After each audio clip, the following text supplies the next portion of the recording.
seen our little bulletins that we had yesterday. We had bulletins yesterday for the men, and the title of the bulletin, the title for the men's conferences was "When the Clothes They Make Don't Fit." When the clothes they make don't fit. You know, I was reading from Miles Monroe here that I came across right before we left the house. And it talked about a young man who worked his way through the bushes, past the trees, and he came to grow up where there was this old dilapidated house. There were cobwebs filled. There were windows were cracked or broken out. There were hornets nesting in the gutters. And this house, as he walked in it, that he was told by his mother that it had it on the house that no trespassing. And this young man still wanted to know about this house. So he made his way and went into the house. He saw that there were many falling down things, and he saw a flower that seemed to be grown and bright with the sun coming through, and he started up the steps, and he knew the steps were kind of shaky and ready to fall, so he gingerly stepped, missing one step, stepping another time, missing till he got to the top. And he can look out of the window and he can see all the way through the town. Why did I say this young man went into this house? And what I want to say is, what I'm going to say today, I want to let you know the devil is trying to get at the foundation. When we talk about when the clothes they make don't fit, we're talking about Lazarus. And when we talk about Lazarus, and we're talking about that when Lazarus came forth, when Jesus called him forth from the grave, the tomb, that Lazarus was not loose, but he was loose from the grave, but when he came forth, he was still wrapped. And Jesus already told him to come forth, but the one thing that he had to do is he had to be loosed of men. And Jesus spoke these words, "Loose him and let him go." Today, I'm just going to really configure what I really want men, the ladies maybe, to know what the men are thinking about. And we went to Genesis, and you read Genesis, and we talked about that God made man in his image and in his likeness. And if I had to think about what I was talking, I'm thinking when it comes to kingdom principles of fatherhood.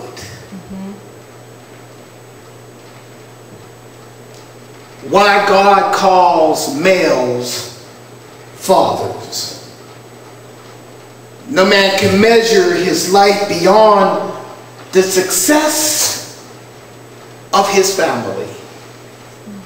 Before a man can run God's house, he must first be able to run his own house.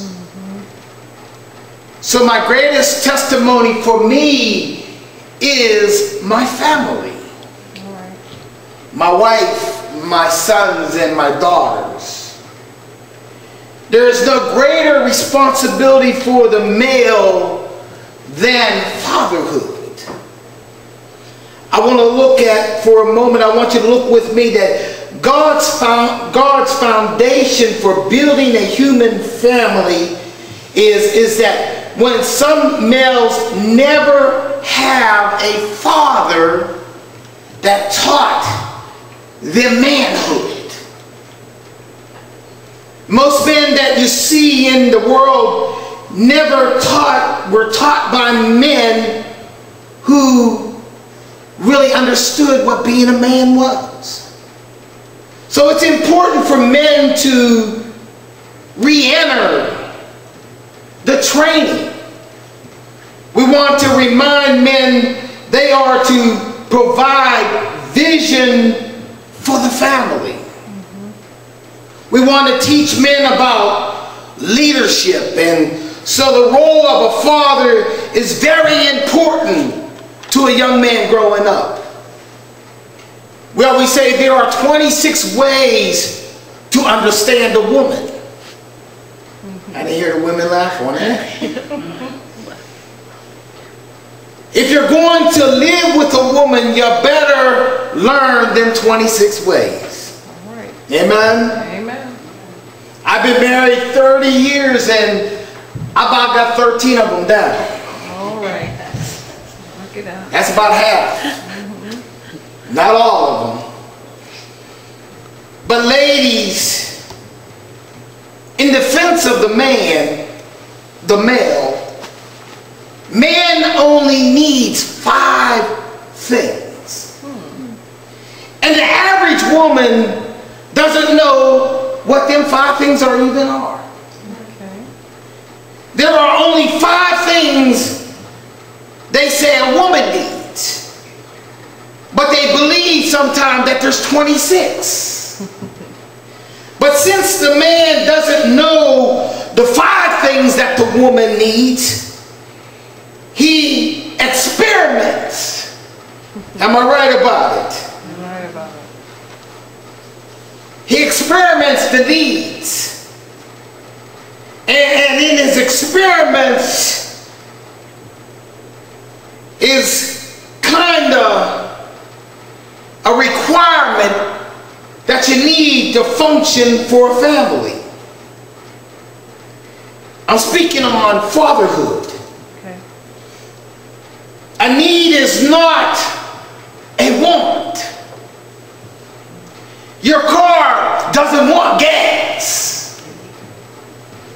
Your body doesn't want water.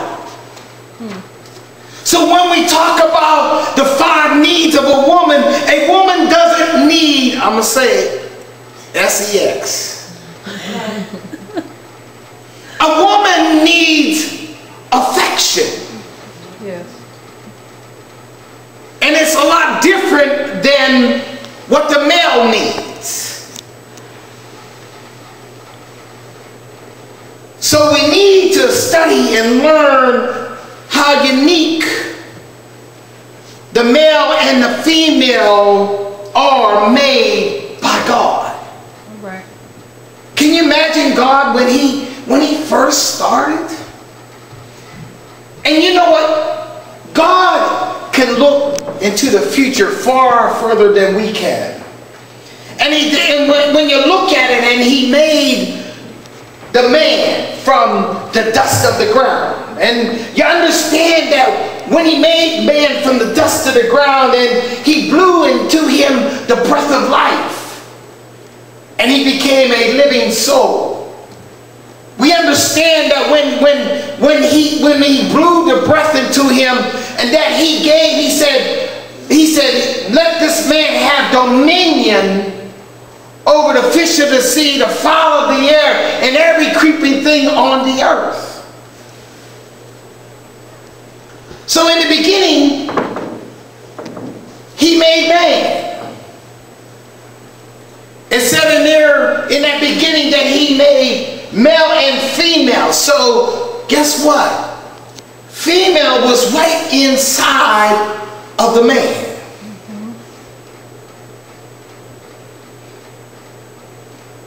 You see, you have to understand that God, he created him, male and female.